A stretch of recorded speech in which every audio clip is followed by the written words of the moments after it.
আজকে fried rice রান্না করব, তো ফ্রাইড রাইসের জন্য অবশ্যই চিকেন লাগবে। তো চিকেনগুলোকে আমি আগে থেকে রেডি করে এখানে রেখেছি। এখন এখানে দিয়ে দিচ্ছি আমি 1 টেবিল চামচ সয়া সস, আর দিয়ে দিচ্ছি আমি এখানে পরিমাণ মতো লবণ, আর এখন দিয়ে দিব এখানে আমি 2 টেবিল চামচ কর্নফ্লাওয়ার। আসসালামু আলাইকুম, সবাই কেমন আছেন? আশা করছি ভালো আছেন। আমরা আল্লাহর অশেষ রহমতে ভালো আছি। তো সব কিছু দেওয়া হয়ে গেলে এখন আমি চিকেনগুলোকে ভালো করে মেখে নিয়েছি। এখন এগুলোকে আমি এক সাইডে রেখে দিব। আর চিকেনগুলো যখন মাখানো হয়ে গেছে, এখন এখানে আমি একটা বাটিতে 3টা ডিম ভেঙে নিয়েছি। আর এখন ডিমের মধ্যে দিয়ে দিচ্ছি পরিমাণ মতো লবণ। ডিমগুলোকে ভালো করে এখন ফেটিয়ে নিব। তো এই পর্যায়ে ডিমগুলো ফেটানো হয়ে গেছে, এখন চলে আসছি রান্না করার জন্যে। তো রান্নার জন্য এখানে ফেনে দিয়ে দিচ্ছি পরিমাণ মতো তেল। আর তেলগুলো যখন গরম হয়ে আসছে, আগে থেকে মেখে রাখা চিকেনগুলো দিয়ে দিয়েছি। তো চিকেনের এক পাশটা যখন হয়ে আসছে, এখন আমি অপর পাশটা উল্টিয়ে দিচ্ছি। এ পর্যায়ে চিকেনগুলো মোটামুটি ভাজা হয়ে আসছে। চিকেনগুলো আমি একটু লাল লাল করে ভেজে নিয়েছি, আর এগুলোকে আমি একটু লম্বাভাবে কেটেছি।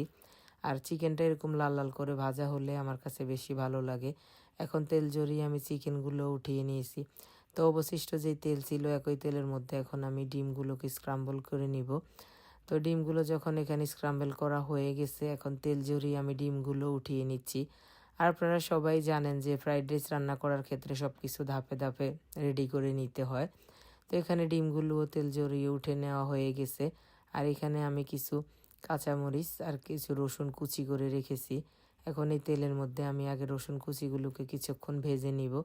আর রসুন কুচিগুলো যখন একটু ভাজা হয়ে আসছে, এখন আমি এখানে দিয়ে দিচ্ছি কাঁচামরিচ কুচি। তো কাঁচামরিচটা দিলে একটু ঝাল ঝাল হলে আর কি ভালো লাগে, না চাইলে অনেক হয়তো নাও দিতে পারেন, কিন্তু দিলে বেশি ভালো লাগে। তো এখানে দিয়ে দিচ্ছি কাঁচামরিচ কুচিগুলো একটু মোটামুটি ভাজা হয়ে আসছে। এখন দিয়ে দিচ্ছি ভেজিটেবল।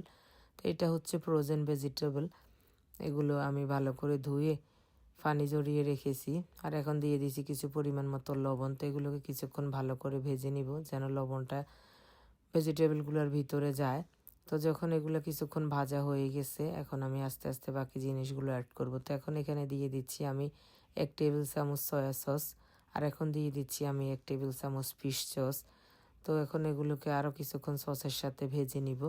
আর এখন এখানে দিয়ে দিব যে চিকেনগুলো আমি আগে থেকে ভেজে রেখেছিলাম, সেই চিকেনগুলো। তো এই চিকেনগুলো দিয়ে আবার কিছুক্ষণ নেড়ে চেড়ে এখন আমি এখানে দিয়ে দিচ্ছি যে এগ স্ক্রাম্বল করে রেখেছিলাম সেগুলো। আর এগুলো দেওয়া হয়ে গেলে আবার কিছুক্ষণ একসাথে একটু নেড়ে চেড়ে সব কিছু মিশিয়ে নিব। আর এখন দিয়ে দিচ্ছি এখানে রাইস। তো এই রাইসগুলো আমি আগে থেকেই রান্না করে রেখেছি। এগুলো হচ্ছে বাসমতি রাইস। তো এগুলো আমি আগের দিন রাত্রে রান্না করে রেখেছিলাম, করে ফ্রিজে রেখে দিয়েছি। ঠান্ডা ঠান্ডা রাইস একদিন আগে রান্না করে রাখলে কিন্তু ভালো লাগে, ফ্রাইড রাইসটা ভালো হয়।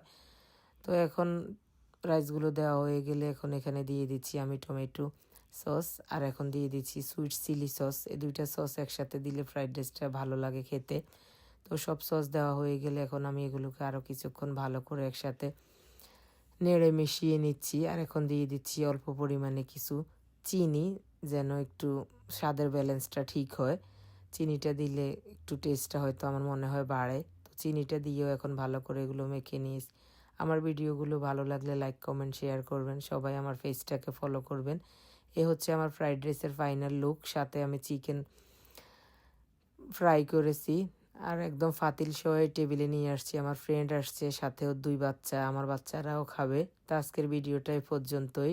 আল্লাহ হাফেজ, সবাই ভালো থাকবেন, আমাদের জন্য দোয়া করবেন। এখানে আগে থেকে ডিম ভুনা করা ছিল, তো সেটা আমার ফ্রেন্ডদের